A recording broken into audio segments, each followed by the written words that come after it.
আসসালামু আলাইকুম। সবাইকে নববর্ষের শুভেচ্ছা জানিয়ে আমি আমার আজকের রেসিপি শুরু করছি। যে যেখান থেকে দেখবেন সবাইকে অনেক অনেক ধন্যবাদ। আমার আজকের রেসিপি চিকেন এগ মশলা পাস্তা। আসলে এটা খুব স্পাইসি, এই ঝাল ঝাল এই পাস্তাটা খেতে খুবই সুস্বাদু। তাহলে চলুন দেখে নিই এই চিকেন এগ মশলা পাস্তাটা আমি কীভাবে তৈরি করে নিয়েছি। আশা করছি আপনাদের ভালো লাগবে। আর ভালো লাগলে অবশ্যই লাইক, কমেন্ট এবং চ্যানেলটিকে সাবস্ক্রাইব করে পাশে থাকবেন। আর যারা নতুন আছেন তারা অবশ্যই আমার ভিডিওটি যদি ভালো লেগে থাকে চ্যানেলটিকে সাবস্ক্রাইব করে পাশে থাকা বেল বাটনটি অন করে দেবেন। ভিডিওর প্রথমে একটি লাইক দিয়ে দিবেন এবং সম্পূর্ণ ভিডিও দেখার পর ভিডিওটি কেমন লাগলো সেটা জানিয়ে এটা কমেন্ট করে রেখে যাবেন। আর এই চিকেন মশলা পাস্তাটা খেতে খুবই সুস্বাদু। আমি এখানে 2 প্যাকেট পাস্তা সিদ্ধ করে নিচ্ছি পানিতে, তেল আর একটু লবণ দিয়ে। তেলটা দিলে পাস্তাগুলো লাগবে না একটার গায়ে একটা। আমি 2 ধরনের পাস্তা একসাথে রান্না করব। বাঁশের মতো যেগুলো, এগুলো এক ধরনের পাস্তা, মানে 2 ডিজাইনের পাস্তা আমি একসাথে দিয়ে এগুলো রান্না করে নিচ্ছি। কারণ এই ভিডিওটা আমি ঈদের সময় রান্না করেছি, তাই বেশি মানুষ আসবে, তাই এখানে বেশি করে রান্না করেছি। এখানে চিকেন নিয়েছি, কিছু গাজর কেটে নিয়েছি, টমেটো স্লাইস করে নিয়েছি, টমেটো কিছু কুচি করে নিয়েছি। অল্প পানিতে আমি সয়া সস দিয়ে দিচ্ছি 3 টেবিল চামচ। আমি একটা মশলা তৈরি করে রাখছি নুডলসগুলো সিদ্ধ হতে হতে, পাস্তাগুলো সিদ্ধ হতে হতে। এখানে আমি চিলি সসটা দিয়ে দিচ্ছি, টমেটো যেটা ঝাল সস সেটা দিয়ে দিচ্ছি। আর দেখতে পাচ্ছেন পরিমাণে অনেকগুলো দিচ্ছি।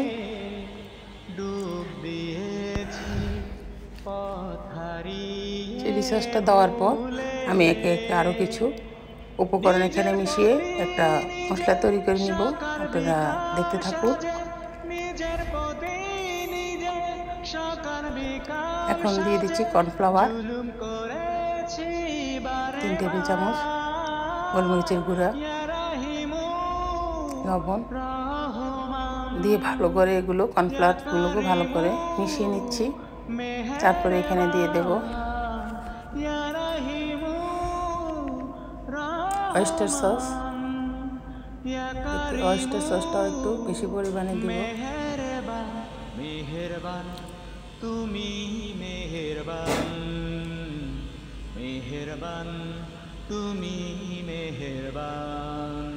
দিয়ে ভালো করে এই সসটা রেডি করে রেখে দিচ্ছি। এখন চুলায় চলে যাব। চুলায় একটি সসপ্যান বসিয়ে আমি কিছু বাটার দিয়ে দিলাম। বাটারটা গলে আসলে আমি এখন তেল দিয়ে দেব, রান্নার রেগুলার তেল। আপনারা ইচ্ছে করে বাটারটা নাও দিতে পারেন। আর এখানে রসুন কুচি আর আদা কুচি দিয়ে দিচ্ছি। ওগুলো একটু ভেজে নেব। একটু ভাজা হয়ে আসলে চিকেনগুলো ভেজে নিচ্ছি। চিকেনগুলো ম্যারিনেট করে রেখেছিলাম আদা, রসুন আর একটু গোলমরিচের গুঁড়ো দিয়ে।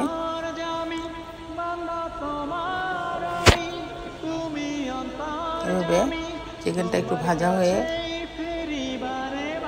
আসলে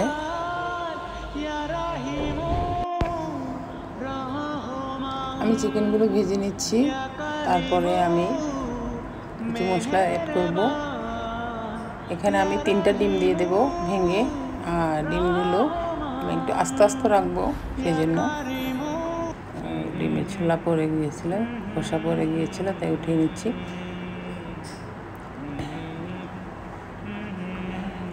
এভাবে আস্তে আলতো হাতে ডিমগুলো নেড়ে দিচ্ছি। আর একটা ডিম ভেঙে দিচ্ছি। মোট 3টা ডিম দিব, যেহেতু 2 প্যাকেট নুডলস একটু বেশি করে দিব। দিয়ে এগুলোকে আলতো হাতে ভেজে নিচ্ছি।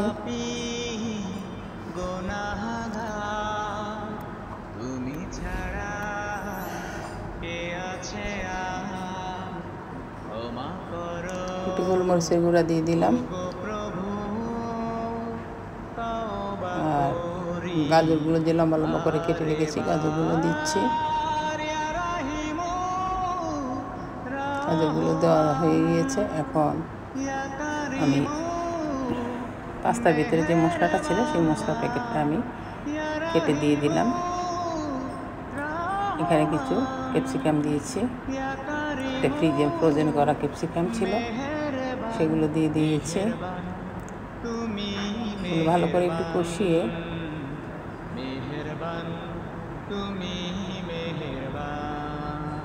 এখন মশলাগুলো, যে সসটা আমি তৈরি করে রেখেছিলাম সেটা দিয়ে দিলাম।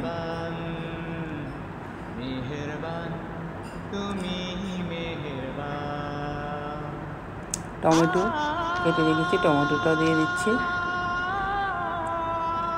আর কাঁচামরিচ কুচিতে দিয়েছি।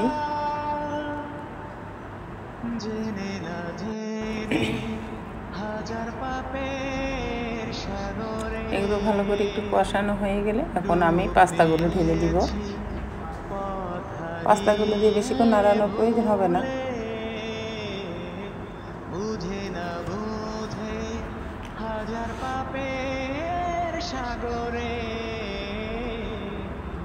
এখন পাস্তাগুলো একটু দিয়ে,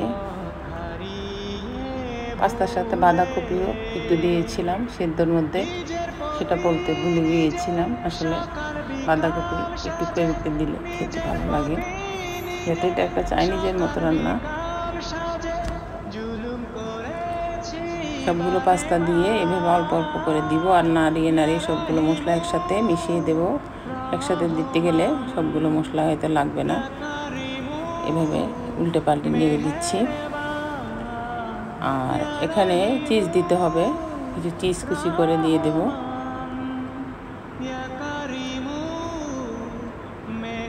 রান্নাটা প্রায় শেষ পর্যায়ে, দেখতে পাচ্ছেন আমি চিজগুলো দিয়েছি। আসলে এটা অফ ক্যামেরায় চলে গিয়েছে, দেখানো হয়নি, ভিডিও করা হয়নি। এখন আরও কিছু চিজ উপরে ছিটিয়ে আমি এটাকে নামিয়ে নিব। আর এটা গরম গরম পরিবেশন করলে খেতে খুবই সুস্বাদু। আশা করছি এভাবে মশলা চিকেন পাস্তাটা আপনারা বাসায় তৈরি করে নেবেন। অতিথি আপ্যায়ন এটা খুবই মজাদার একটি রেসিপি, আর পাস্তা রেসিপিটা সবাই পছন্দ করে, বাচ্চা বুড়ো সবাই। কেমন হলো আমার আজকের পাস্তা রেসিপিটি অবশ্যই কমেন্টসে জানাবেন। তাহলে আজ এই পর্যন্তই। সবাই ভালো থাকুন, সুস্থ থাকুন, আর বাকি অংশটুকু দেখতে থাকুন। আল্লাহ হাফেজ।